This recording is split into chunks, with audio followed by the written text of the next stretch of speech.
বাংলার বুকেই এমন অনেক জায়গা আছে যেগুলোর কথা সচরাচর শোনা যায় না।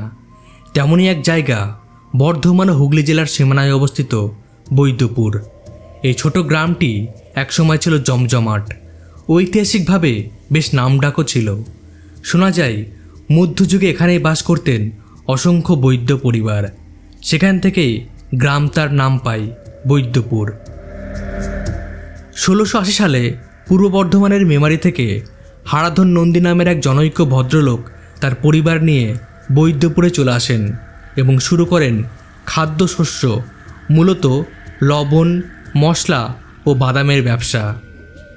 প্রায় 1 শতক পর অর্থাৎ 1795 সালে নন্দী পরিবারেরই এক ব্যক্তি মালদাহে বিপুল পরিমাণ জমি কিনে জমিদারি প্রতিষ্ঠা করেন। ধীরে ধীরে পরিবারের সম্পত্তি বাড়তে থাকে এবং 1900-এর দশকের মাঝামাঝি সময়ে তাদের মোট সম্পদের পরিমাণ দাঁড়ায় প্রায় 5 লক্ষ টাকায়। কবি বলেছেন, যেখানে দেখিবে ছাই উড়াইয়া দেখো তাই, পাইলেও পাইতে পারো অমূল্য রতন। এই মুহূর্তে আমরা রয়েছি কালনা স্টেশনে, আর কালনা থেকে আজ যাবো আমরা বৈদ্যপুরে। এই বৈদ্যপুর হলো এমনই এক গ্রাম বাংলার অমূল্য রতন। তো চলুন যাত্রা শুরু করা যাক।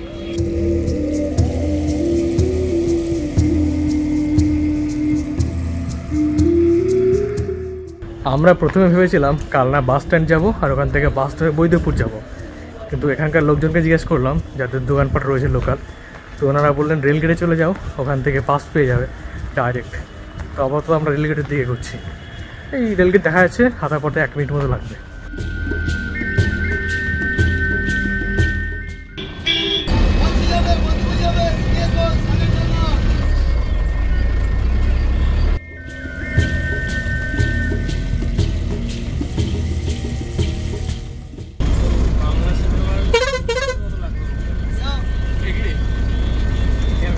আমরা কালনা স্টেশনের রেলগেট থেকে বাস ধরেছি, আর বাসটা আমাদের গ্যারেজের মোড়ে দাঁড় করে দিয়েছে। আর এখান থেকে আমাদের যেটা সুবিধা হবে মন্দিরও দেখার জন্য।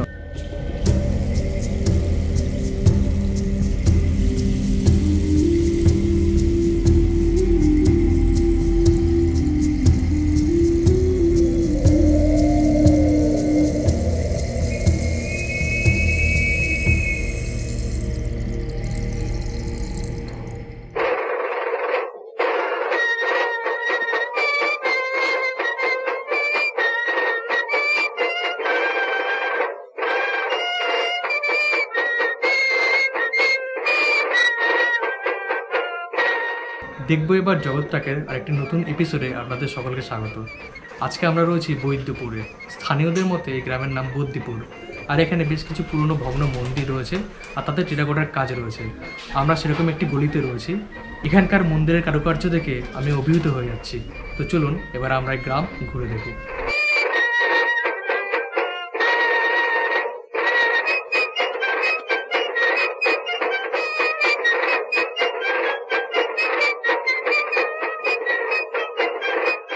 গ্রামের পুরাতন গলিতে না ঘুরতে বেশ ভালো লাগছে। মানে একটা সেই পুরনো দিনের ঐতিহ্য, এখানকার ইট ঘাট সবই যেন অনেক ইতিহাসের প্রাচীন কথা বলে যাচ্ছে। একদমই তাই, ছোটো ছোটো ইট, এই যে বড়, ওইদিক পেছনেগুলো ছোটো ছোটো।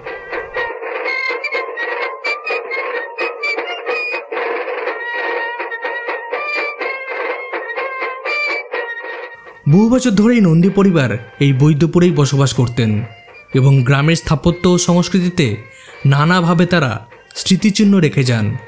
তৈরি করেন একাধিক মন্দির, একটি দুর্গা দালান এবং কাছারি বাড়ি। এই সব স্থাপনাগুলি আজ বৈদ্যপুরের ইতিহাসের এক জীবন্ত দলিল।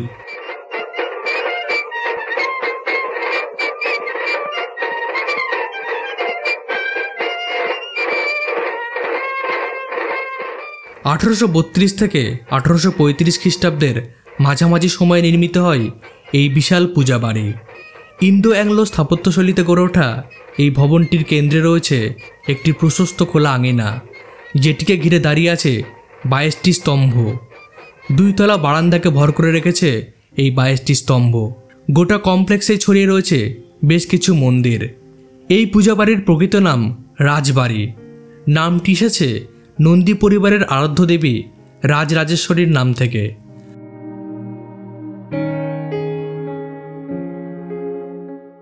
সময় রয়েছে বৈদ্যপুর পুজো বাড়িতে। আর এই পুজো বাড়িতে দুর্গাপুজোর সময় ঘটা করে দুর্গাপুজো হয়, আর তখন প্রচুর দর্শনার্থীদের আগমন হয় এই পুজো বাড়িতে। আর এখানকার এন্ট্রান্সে রয়েছে গণেশের মূর্তি, আর আমরা ঠাকুরের মন্দিরটি পিছন থেকে দেখতে পাচ্ছি, যার কারুকার্য জাস্ট অসাধারণ। আপাত দৃষ্টিতে মনে হতে পারে এটি কোনো জমিদার পরিবারের রাজপ্রাসাদ, তবে স্থানীয়দের কাছে এটি শুধুই পূজা বাড়ি, নন্দী পরিবারের যাবতীয় পূজা ও আচার অনুষ্ঠানের প্রাণকেন্দ্র।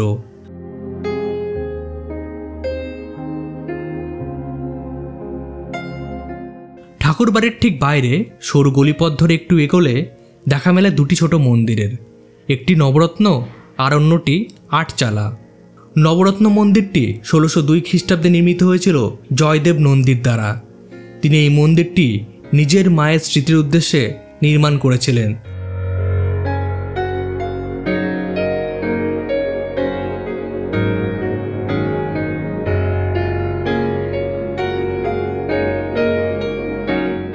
নন্দী পরিবারের বিশাল ঠাকুরবাড়ির ঠিক অপর প্রান্তে অর্থাৎ পঞ্চরত্ন মন্দিরের পাশের রাস্তা ধরে দাঁড়িয়ে রয়েছে নন্দীদের কাছারি বাড়ি। একসময়ে জমিদারি শাসনের প্রশাসনিক কেন্দ্র ছিল এই কাছারি বাড়ি। এই ঐতিহাসিক স্থাপনাটি আজ আর আগের মতো জাঁকজমকপূর্ণ না থাকলেও খোলা ইটের গাঁথনি এখনও তার অতীতের ঐশ্বর্যের সাক্ষ্য বহন করে। সাধারণ মানুষের জন্য এটি এখনও উন্মুক্ত। ঐতিহ্যবাহী এই বৈদ্যপুরের যেখানে আপনি যাবেন সেখানেই এখানকার আর্কিটেকচার আপনাকে অভিহিত করবে। এত সুন্দর এখানকার আর্কিটেকচার, আর পুরাতন বাড়ি দুর্দান্ত লাগছে। এখান দিয়ে একটি সুড়ঙ্গ পথে চলে গেছে।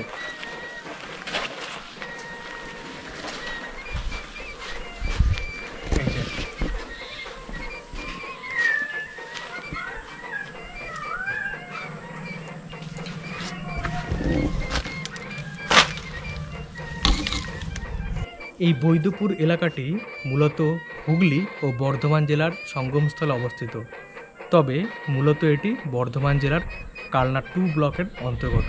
আর এই বৈদ্যপুর গ্রামেরই একদিকে যেমন বয়ে গেছে বেহুলা নদী, অপরদিকে গেছে গাঙ্গর নদী। আমরা বেহুলা নদীর নাম সবাই শুনেছি, এ এক পৌরাণিক নদী।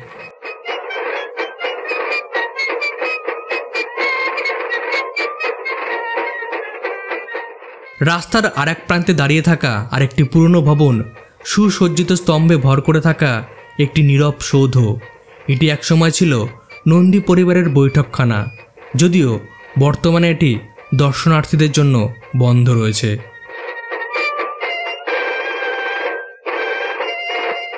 এরপর আমরা গেলাম কাছারি বাড়ির রেসিডেন্সিয়াল এরিয়াতে।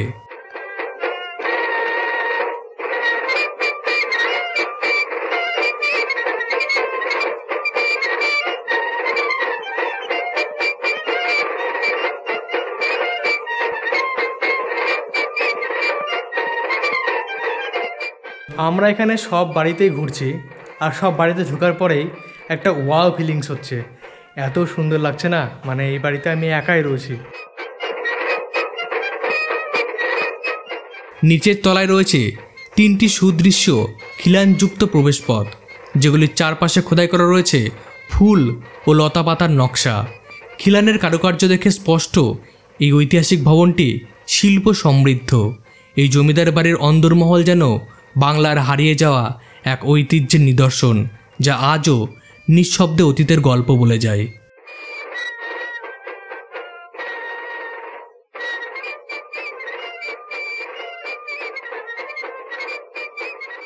এই রাস্তা দিয়ে হাঁটছি, মনে হচ্ছে একটা ঐতিহাসিক গ্রামে এসে গেছি, যার ইতিহাসের থেকেও প্রাচীন।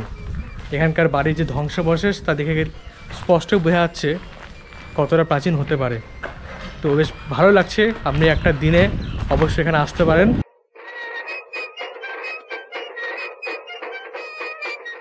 প্রচুর প্রাচীন মন্দির রয়েছে। মোটামুটি কত বছর হতে পারে এগুলো? মোটামুটি এই তো ওই দেউলটা, ওটা 300 বছর আগে।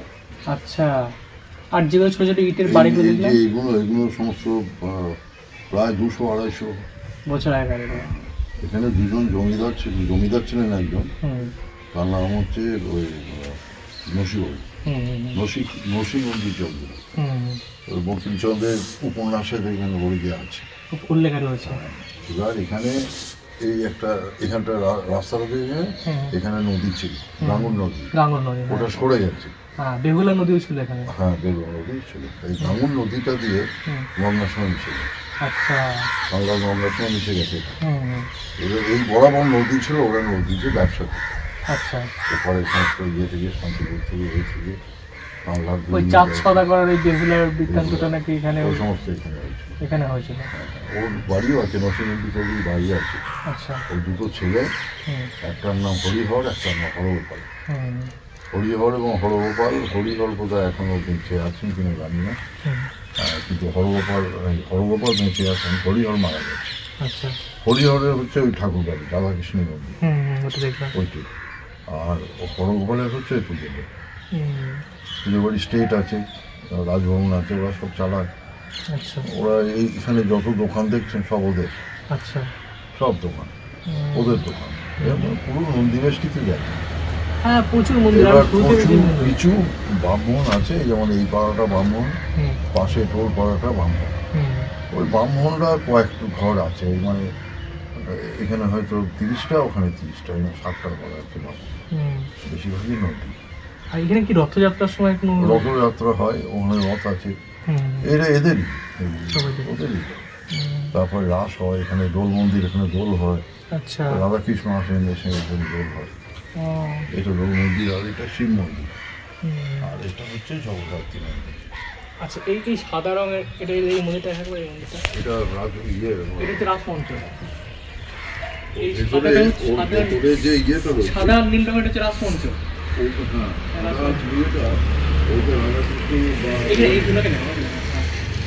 রাধাকৃষ্ণ এবং রাজা দুজন আসেন, রাজা ওখানে রাজা এসব নারায়ণ আর কি, আর ইনিও রাধাকৃষ্ণ এসব প্রতিটা ইয়েতে বসে। আচ্ছা, বসে ওটা ঘোরানো হয়, আর রাস হয়, পুজো হয়, আর ওটা করে। আর এটা এই সামনে যে এটা জগদ্ধাত্রী মন্দির, জগদ্ধাত্রী মন্দির, আর ওই দিক থেকে আবার এটা হচ্ছে দোল মন্দির, এটা শিব মন্দির, আর ওখানে আছে ওই রাধাকৃষ্ণ। প্রচুর। ওইটাকে ঠাকুর বাড়ি বলে, ওটাকে পুজোর বাড়ি বলে। আচ্ছা, এদেরই সব। এবার এই জায়গার মধ্যেই বামুনদের এটা জগদ্ধাত্রী পুজোটা, এন্টায়ারলি বামুনদের পুজো। এটা এই সমস্ত এসেছে মাপা যোগ করে দেখা গেছে যে ওই মন্দিরটা, এই ঠাকুরটাও প্রায় 200 থেকে 250 বছর আগে মশাল জেলে পুজো হতো। আচ্ছা, তখন এই মশাল জেলে এবং এই নদীর পাড়, সব বন জঙ্গল, গাঙ্গুর নদীটা দেখতে পাওয়া যায় এখন। গাঙ্গুর নদীটা যেটা গঙ্গা, হ্যাঁ দেখতে পাবেন। ওটা আপনাকে যেতে হবে ওই দিকটা, মানে ওই রথতলা থেকে একটু এগিয়ে আপনি ওই মাঠ বরাবর গেলে নদীটা ছোট ছোট ছোট নালা টাইপের আছে। নালা নয়, তবুও এখান থেকে ওখানে অনেকটা, কিন্তু বর্ষাকালে ওটা ফুলে ফেপে ধরবে, তার জল আবার এদিকে চলে আসে। আর তার আগে এখন যদি যান, এখন দেখবেন যে ওই ছোট নদী, আচ্ছা, ওই নদীটাই একদম ইয়েতে চলে। তাহলে এখানে মেইনলি দেখার কি কি আছে? দেখার হচ্ছে আপনার ইয়েতে রথের ইয়েটা দেখতে পারেন, রথযাত্রা, রথের ইয়েটা মানে আছে, বারোচুরো মন্দির, রথ ঢাকা দেওয়া আছে ওইটা। এইখানে এই সমস্ত রাসমঞ্চ, ওখানে বৃন্দাবন চন্দ্রের মন্দির, কিন্তু ওটা পুজো হয় খুলে বন্ধ করে দেয়, মন্দিরটা দেখা যাবে আবার রাত্রে পুজো হয় বন্ধ করে দেয়। ওখানে বৃন্দাবন চন্দ্রের পুজোর বাড়ির মন্দিরটা সবসময় খোলা, পুজোর বাড়ি ওখানে ওর যে ইয়ে আছে সবসময় খোলা থাকে, ওখানে সমস্ত পুজো হয়, লক্ষ্মী পুজো, দুর্গা পুজো, কালী পুজো, কার্তিক পুজো, সব হয়, সব পুজো ওখানে হয়। আর এই বৃন্দাবন চন্দ্রের মন্দিরে এই জগন্নাথ সুভদ্রা না, শুধু ওই যেটা ওসব নয়, জগন্নাথ সুভদ্রা নয়, ওই নারায়ণ, শুধু নারায়ণ, কৃষ্ণ এবং রাধিকা, ওই কৃষ্ণ রাধিকা এখানে আসেন, আর ওইখান থেকে রাজরাজেশ্বর আসে।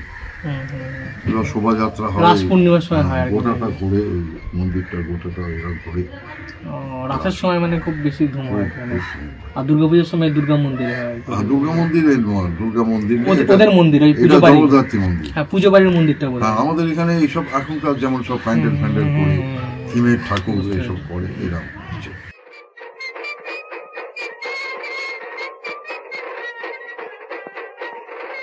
আমরা এসে গেছি বৃন্দাবন চন্দ্রের মন্দিরে। আমরা ভেবেছিলাম হয়তো বন্ধ থাকবে, আমাদের ভাগ্য ভালো যে আমরা প্রবেশ করতে পেরেছি মন্দিরে।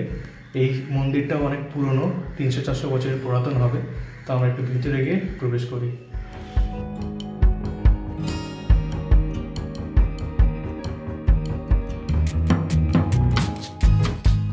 মন্দিরের ভিত্তিফলক অনুযায়ী এই মন্দিরটি নির্মিত হয়েছিল 1845 খ্রিস্টাব্দে। নির্মাণের পিছনে যাদের অবদান অনস্বীকার্য তারা হলেন ভগীরথ, দুর্লভ রাম এবং গঙ্গাদাস নন্দী। এই 3 ভাই যারা হিসুরাম নন্দীর পুত্র ছিলেন, আর হিসুরাম নন্দী ছিলেন পূর্বে উল্লেখিত হারাধন নন্দীর নাতি। বৃন্দাবনচন্দ্র মন্দির যেন এক অবহেলিত সৌন্দর্যের আর এক নাম, যেখানে ইতিহাসের স্পর্শ এখনও বেঁচে আছে, কিন্তু তার অবয়বের ক্ষয় জানান দিচ্ছে সময়ের আদি দাগ।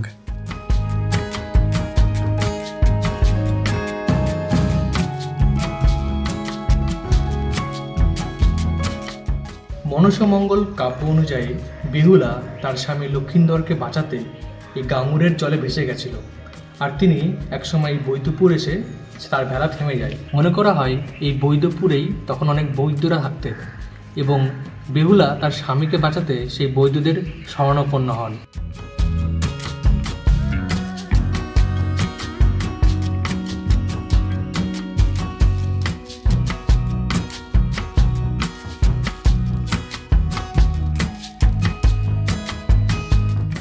বৈদ্যপুরের মন্দিরগুলোর মধ্যে সম্ভবত সবথেকে বিখ্যাত হল জোড়া দেউল, এক যুগল মন্দির যা নির্মিত হয়েছে প্রাচীন দেউল শৈলীতে। এই স্থাপত্যরীতির মূল বৈশিষ্ট্য হল লম্বা শিখর সদৃশ্য গঠন, যা এক নজরে চোখে পড়ার মতো। ডেভিড ম্যাককাচিয়ন, যিনি বাংলার টেরাকোটার উপর দীর্ঘ গবেষণা করেছেন, তার মতে এই জোড়া দেউল নির্মিত হয়েছিল 1598 খ্রিস্টাব্দে, যদিও আর্কিওলজিক্যাল সার্ভে অফ ইন্ডিয়া বা ASI এর বোর্ডে লেখা রয়েছে মন্দিরের নির্মাণ সাল 1550। জোড়া দেউলের টেরাকোটার নিদর্শনগুলির মধ্যে প্রধানত দেখা যায় নানান ফুলের নকশা, তবে এর পাশাপাশি কিছু বিশেষ প্যানেলে খোদিত রয়েছে রাম রাবণের যুদ্ধের দৃশ্য। পাল বংশের আমলে এই মন্দিরটা প্রতিষ্ঠিত হয়েছিল। তারপর অনেক যুগ কেটে গেছে, জৈনরা তখন ইয়ে করে, তারপর তোমার কি বলবো, ভেতরে সেই কে এক এসে এটা সব করে ধ্বংস করে।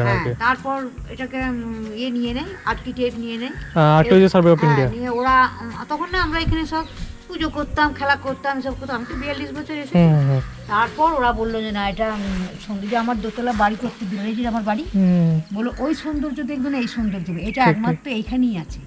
জোড়া দেউল দুটো দেখছো না, দুটো, আর ভেতরটা হল ঘরের মতো, কোনো কিচ্ছু নেই। আমার একটি ছেলে আসে কানলা থেকে, কেয়ারটেকার, সে সারাদিন থাকে, সন্ধ্যেবেলায় বাড়ি যায়, সমস্ত কিছু।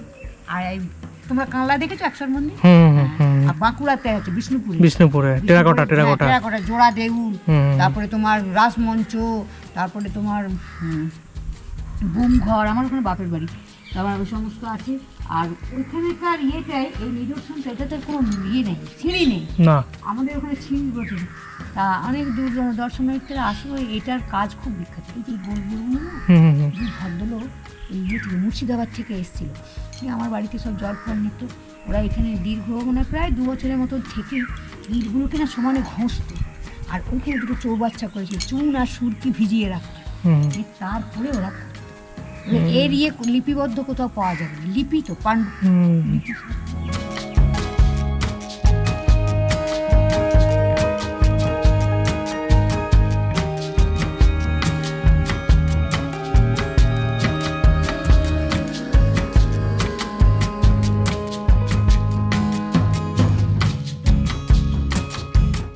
আমি এই মুহূর্তে রয়েছি 500 বছরের পুরাতন জোড়া দেউল মন্দিরের সামনে।